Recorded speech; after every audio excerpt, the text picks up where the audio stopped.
Good morning. As promised, here is how to request a role or a speech for our next meeting. So make sure you go to easy-speak.org. It will ask you for your username and your password, and you simply click on log in.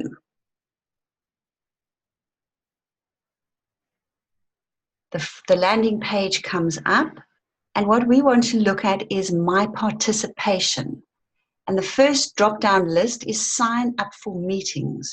So you want to let people know that you're coming to the next meeting and choose your roles or your speech.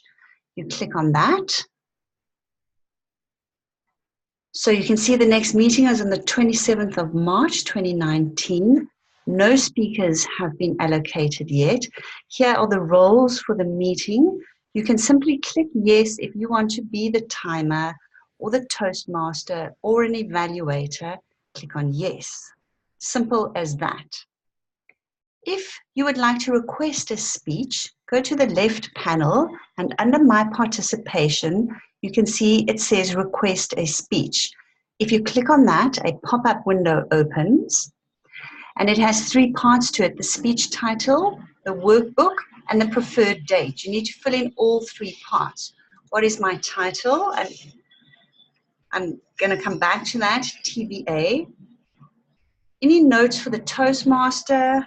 A story of Terry's life. Whoops. Right. You can leave this blank. The next most important part is your workbook or your speech. You click on that.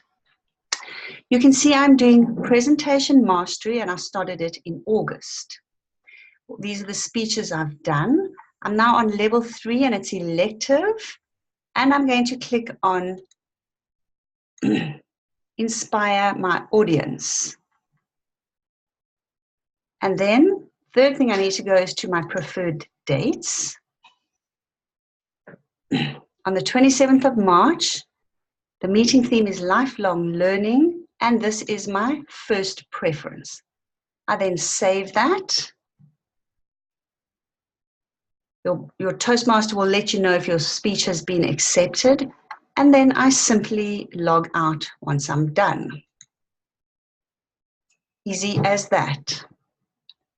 Please give me a call if you're having any problems and I'll help you.